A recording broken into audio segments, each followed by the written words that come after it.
When Mushoku Tensei first started airing in January of 2021 and instantly became the most popular anime of the season, I honestly didn't understand why. While the show had nice production values, its isekai story and hikikomori protagonist seemed about as generic to me as possible and hardly distinguishable from all the other stuff that was coming out around the same time. Like most light novel adaptations, it had its share of weird particularities unique to its author's fixations, but I found myself repelled by most of what was most memorable about the early episodes to me, and downright confused by the rest. Why did they make a point to show how the main character's parents were loudly having sex all the time? Why is the maid living in constant fear of a baby that won't stop leering at her tits? Why does Rudius need to specify that he thinks Roxy is in her teens before he starts obsessively stealing her panties? To a lot of people, much of that stuff probably reads as minor incidental detail, which is either annoying or endearing depending on your taste. Most people are more focused on the mystery of Rudius being able to cast spells without incantation and watching him throw himself into the study of magic over the course of his early childhood. All of that stuff was to me, however, very familiar, and so it's only the things like when Rudius specifically embarrasses himself by dropping a water spell on his crotch that I perk up and pay attention because I want to understand why these aspects that wouldn't necessarily be included in other stories with similar themes and settings found their way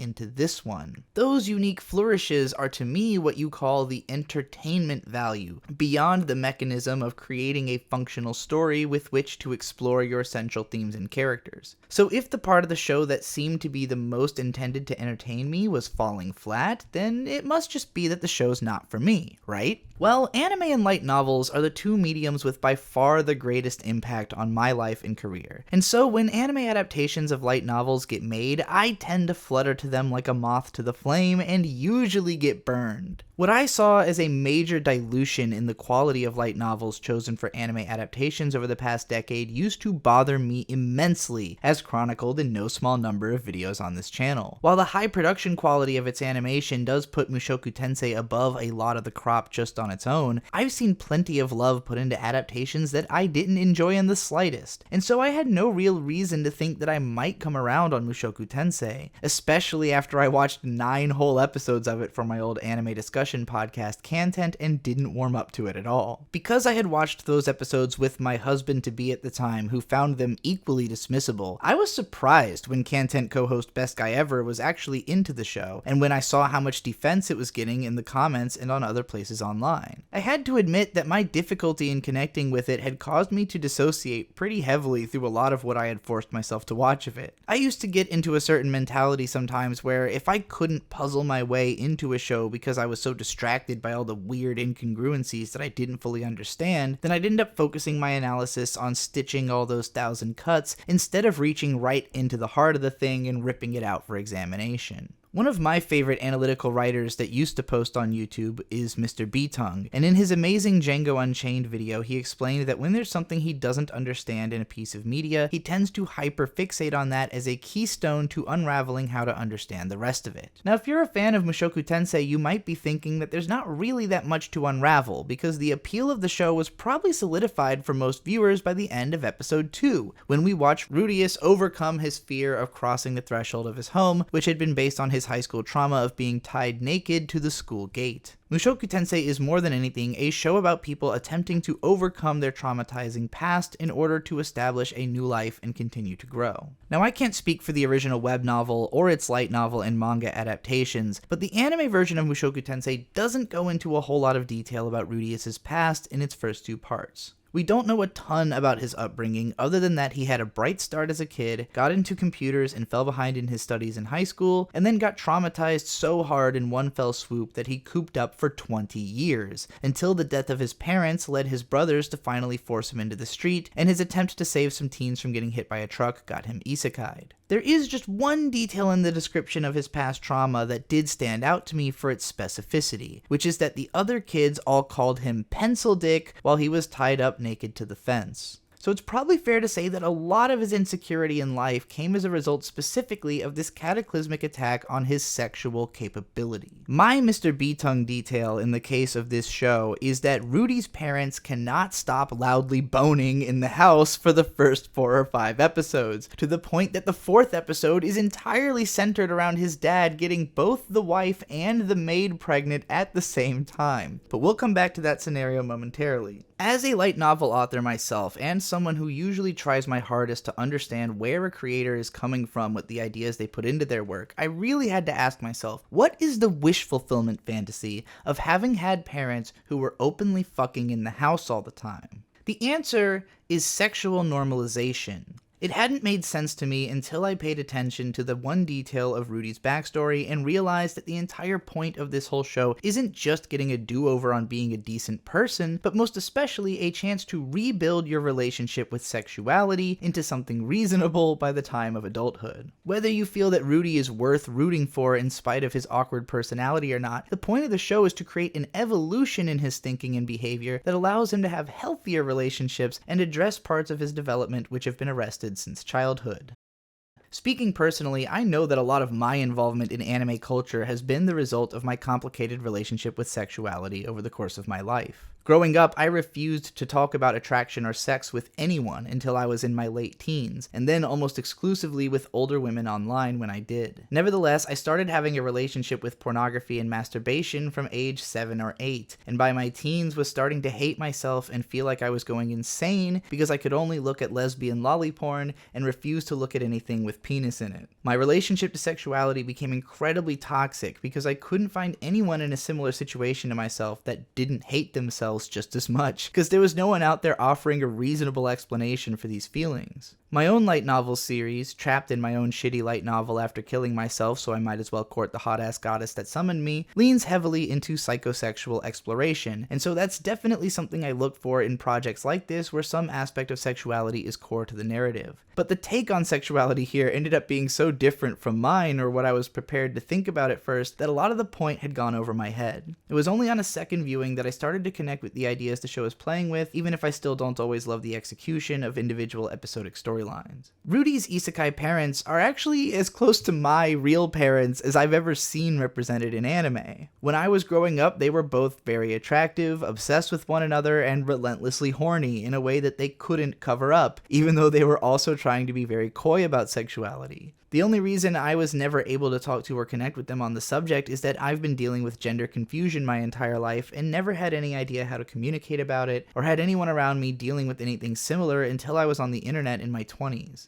Memories of walking into my parents' darkened bedroom and hearing them burst out laughing and shooing me away are funny and fine, but the times my family was almost split by infidelity were no laughing matter, even if never as actually consequential as Rudy's dad cheating with the maid is in this show. Paul's indiscretion and the realistic handling of its fallout was the first thing that humanized this show for me in a way that I think the threshold crossing was supposed to do in the second episode. I could only really see Rudy as a generic audience stand-in and unlikable pervert in the early part, and I wasn't on his side enough to really want to see how he was going to get everything that he wanted in this life. Even if I didn't totally understand the wish fulfillment aspects of certain plot elements, it still felt unmistakably like everything in this universe was just set up for Rudy to have some new advantage. That's even kinda true in the cheating scenario, since Rudy sticking up for the maid ends up putting her in his emotional debt, and means that he gets to keep a family with 2 cute younger sisters from different moms, and hardly even dents the happiness of his home life. But at least it makes a suggestion that life isn't going to be nothing but easy writing and perfect parents for Rudius. There is room for serious failure and emotional conflict on the part of these characters, and it's those aspects which will eventually carry the show to a height I completely did not expect it to reach in just the couple of episodes that came right after where I had stopped before. Seriously, the last 2 episodes of part 1 are better than all the episodes before them. Mushoku Tensei is such a thematically driven story before anything else that it's almost tempting to look at each character and plot event for what it represents, more so than talking about what happens literally. But I also don't feel it's my place to read into everything too specifically. I can't tell you exactly what it means that Rudy thinks Sylphie is a boy at first, or how he ends up pantsing and embarrassing her in a way not too dissimilar from how he had been traumatized himself, and then struggles to figure out what he did wrong and how to apologize for it, but I can tell you that those details create a very particular and meaningful texture to that story. Being that Sylphie only spends a small amount of time in the early part of the show, it's hard for me to really say exactly what she stands for in the narrative, and I think her reunion with Rudius will eventually make that point clearer. But as it stands, Sylphie does feel weirdly complete in how the show understands her despite how little exposure she gets. For me as an anime fan with enough experience to view these characters as little more than bundles of tropes at first, Sylphie's existence sort of glided right off me and meant very little. But have you ever had that feeling when looking at something you don't understand, like you just know someone else is looking at the same thing and having an intense emotional reaction to it? That's kind of the feeling I got when watching most of Rudy's interactions with the girls around him in the early episodes. I just know that for someone, the idea of having had these specific relationships at these points in childhood is helping them process some personal past trauma.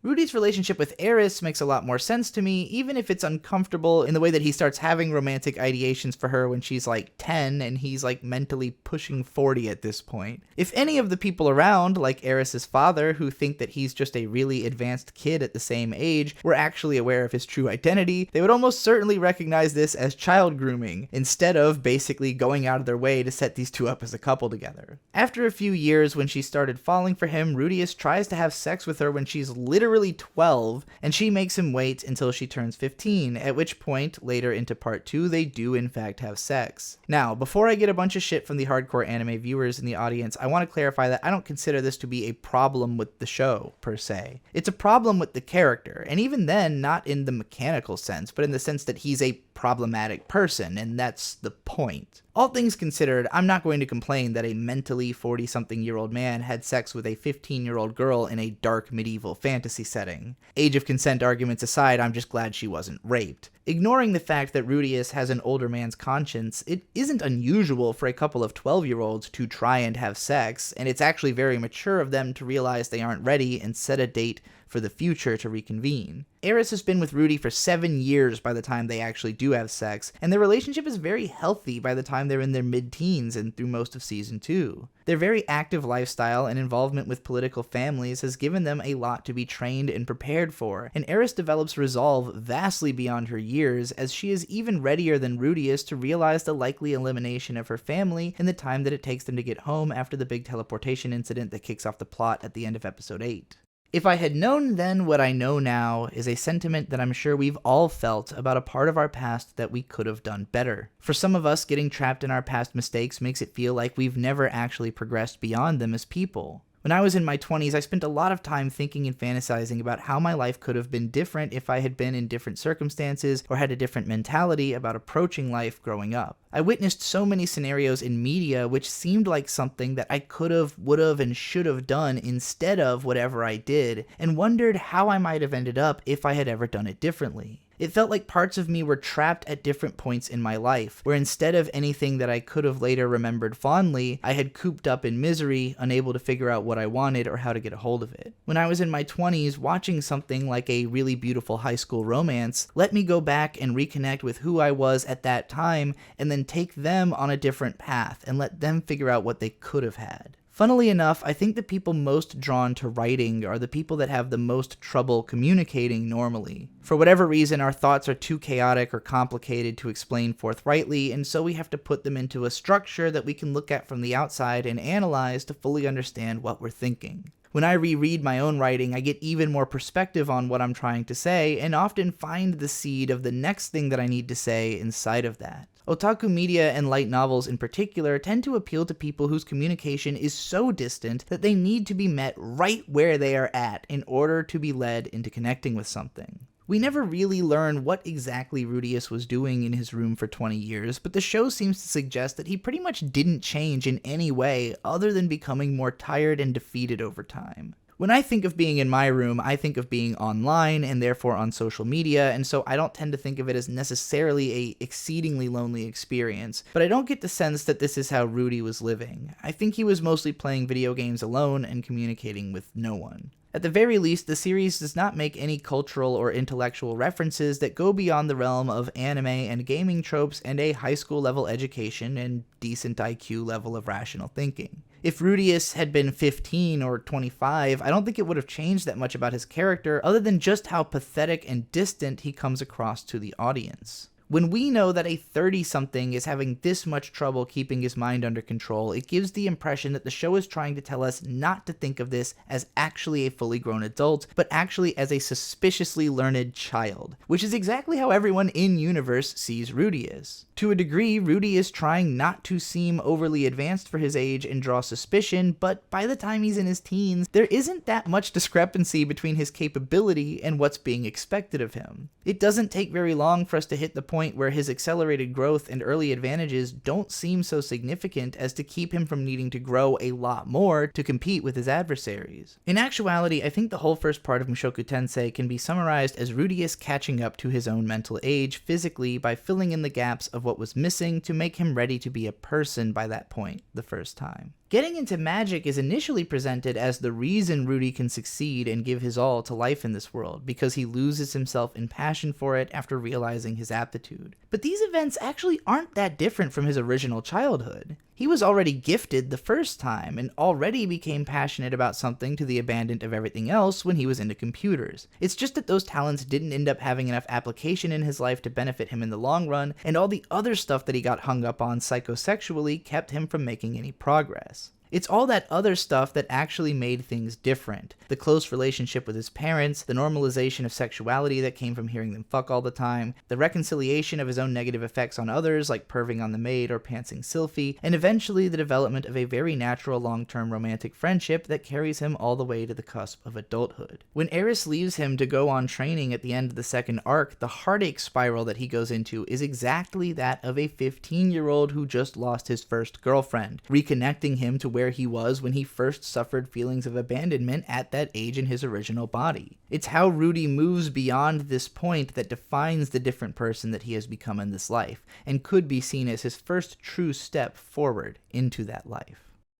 The introduction of Ruigerd is the biggest contextualization of where Rudeus is at in life right now, and in my opinion, the conflict between them is basically where the show gets good. Mentally, Rudy and Ruigerd ought to be peers, and Ruigerd kind of acknowledges this himself. Being a very principled warrior and a foreigner with a demeanor and reputation kind of like Scar from Fullmetal Alchemist, Ruigerd is impressed with Rudy's intelligence and regards him as a tactical thinker worthy of heeding, even if he also seems to be a child, and under the teachings of his people, children are to be protected absolutely. Ruigerd's perspective as an adult who needs to make ruthless decisions and live by hard ethical codes in order to save kids from all the fucked shit that goes on in a dark fantasy world ends up conflicting with Rudy's perspective as a moralistically milquetoast Japanese suburbanite. Part 1 ends with this magnificent scene where Rudy and Ruigerd are posed to rescue a weaker team of young adventurers that have gotten in over their head on a dangerous quest. Rudeus sociopathically decides to wait until the other team is in as much danger as possible before swooping in to save them because he thinks it will make things more dramatic for the adventurers and improve their reputation for the rescue.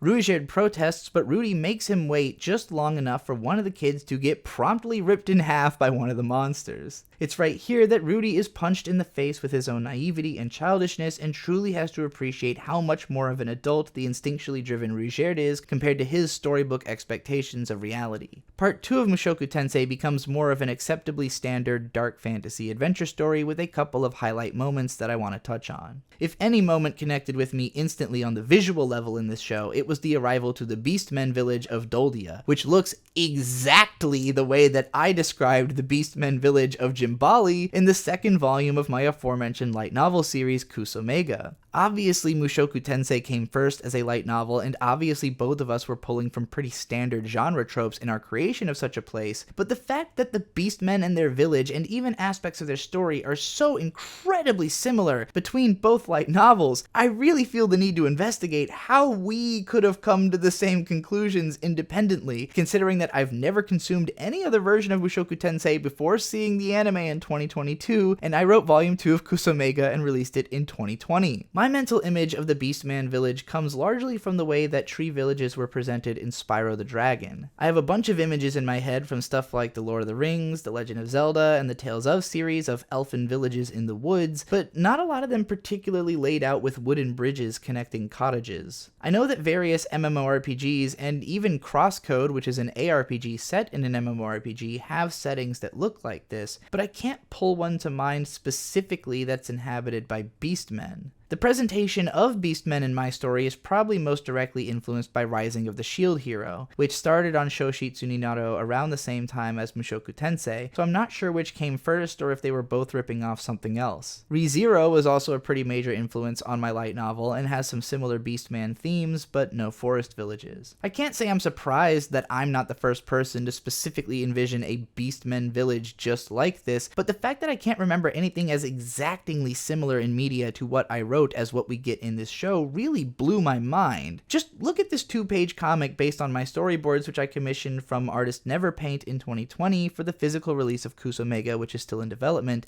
and note the similarity in concept. It is the usual state of media for it to expect a level of familiarity and understanding on the part of the viewer, but what is uniquely definitional to light novels is how they draw upon very specific tropes in order to simplify the workload of explaining the setting, and instead drive straight into the themes, characters, and plot without so much effort needed to realize a completely unique and nuanced universe. In Kusomega, a lot of the comedy is derived from the hyper-controlled level of detail given to different aspects of the world building. Certain things are treated as so obvious and unnoteworthy that they just blow by, while other things are hyper-analyzed by the characters and narrators for the sake of dissecting them in detail. It's a hell of a lot more steeped in meta-irony than Mushoku Tensei is, but ultimately tells a very similar story about a very similar type of character entering a world with expectations that his genre knowledge will get him through and enjoying the sexual gratification of being surrounded by beautiful women, only for the reality of the setting's darkness to come crashing in and ground the whole experience back to a place where the character has to go through the same kind of serious evolution that they would have had to in real life in order to continue growing in this new world.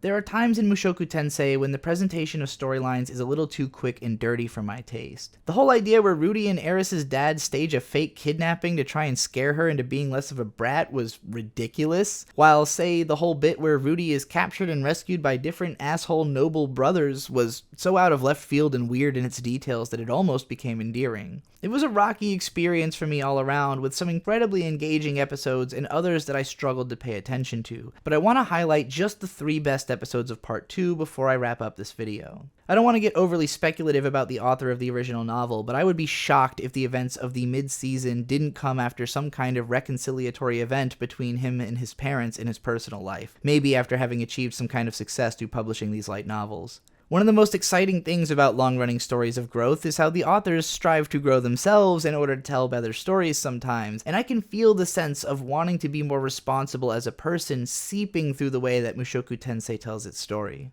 Given that Rudy was sent away for training by his parents at age 5 and then teleported across the world a few years later, it ends up being quite a while before he actually reacquaints with anyone from his family, in spite of their closeness early in life. As such, when he reconnects with his father, they initially don't understand and are disappointed in one another's decisions and end up fighting, only to reconcile by episode's end thanks to the guidance of a mutual friend. It's a very touching and believable story about a father and son growing up and having to face one another's flaws before they can become a family again. But it couldn't hold a candle to the next episode as something that was built to just floor me emotionally. Roxy the Mage is a 44-year-old demon girl from a village where everyone else communicates by telepathy, but for some reason she can't. Her feelings of otherness at being unable to understand what is obvious for everyone around her drove her out of the village almost 20 years ago, and she hasn't returned or said a word to her parents since. I know I always say I'm not going to talk about autism in my videos, but I don't think I've ever seen a more potent metaphor for the effect of dealing with that condition ever than this one. Every other person just knows what everyone around them is thinking except for you, because they're all reading nonverbal cues that you can't see or hear. Worse yet, there's nothing about you which should instantly indicate that you're different. Whereas Rudius and company were talked to normally when they arrived at the village as obvious outsiders, the children of the village see Roxy and start trying to communicate with her, only to be confused and even a little hurt when she doesn't respond and runs away. Rudy's anxiety about entering the village in episode 2 had been a pretty good representation of social anxiety, but since he had someone to cling to, it ended up being abated, whereas this scene makes us face the panic of the situation all the way through in a way that really hooked me in. That's followed up by one of the most painfully realistic and difficult to watch reconciliation scenes I've ever seen in anime. Everyone's behavior in the scene is so true to reality that it's hard not to think that this was based on a real experience, and by the end of Roxy making up with her mother, I was bawling in tears. I don't even know if I can say that this was an excellent episode because it's so bluntly straightforward and kind of comes out of left field narratively, but it was unquestionably effective on me. Lastly, there's the great episode where Rudy and company encounter the dragon god, and Rudy is summarily slain, then brought back to life for unknown reasons by the god's companion. As a lore dump, villain introduction, and dramatic turning point that puts Rudy's power level into perspective, it was a properly hyped set piece in a really memorable location, and by far the most exciting prospect for where the show has potential to go with its action. Mushoku Tensei is an exciting adaptation in that it seems to understand everything that makes its source material work, and has complete conviction in the idea that it is a good story and is worthy of your attention. They established a new animation studio specifically for the purpose of realizing this adaptation in its entirety, and the original light novel is actually complete, meaning that if the very successful adaptation fulfills its purpose, it may very well be the ultimate isekai light novel anime.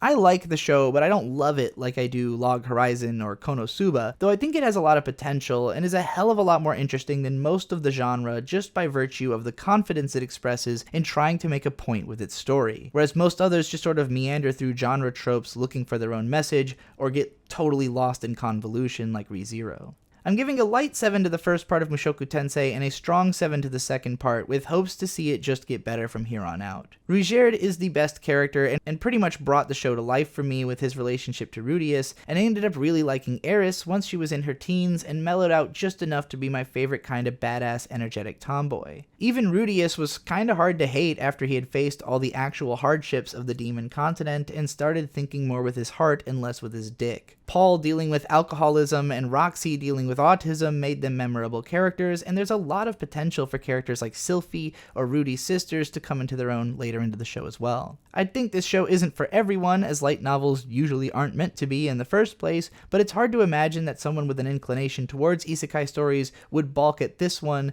being as well constructed as it is when it's at its best. I've been Trixie the Golden Witch. You can find more of my writing on goldenwitch.substack.com, and you can also support me by going to patreon.com/goldenwitchfire and get access to all kinds of bonus articles and podcasts. I've also been doing a brand new podcast called the New Void Gazers Podcast with my husband Bird, my friends Riley and Mint Salad, and other guests over on the ASE Presents channel, so check that out, and listen to my music reviews on the Whatcha Reviewin' channel. Links to all that and more in the description. Thanks again for watching, and never forget, anime forever.